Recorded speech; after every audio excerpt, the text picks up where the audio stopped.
pastor, lahat ng pastor dahil kung hindi dahil sila, wala kami dito siguro. Kaya malaking pasasalamat namin sa Diyos dahil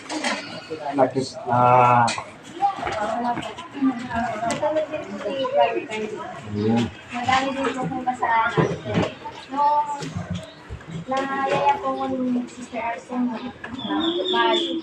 simba, hindi lang po ko nakaano na. Ganun pala yung mga salita ng Diyos. Kasi po ko na pagbawasan ko yung kasalanan. So kaya mo ko na Kung sa inyo dito sa San Carlos, sa MacArthur Street. Oo. Ito, first time ko nga makatayo dito sa inyo para makapagbigay ng kahit kunting message, pampalakas na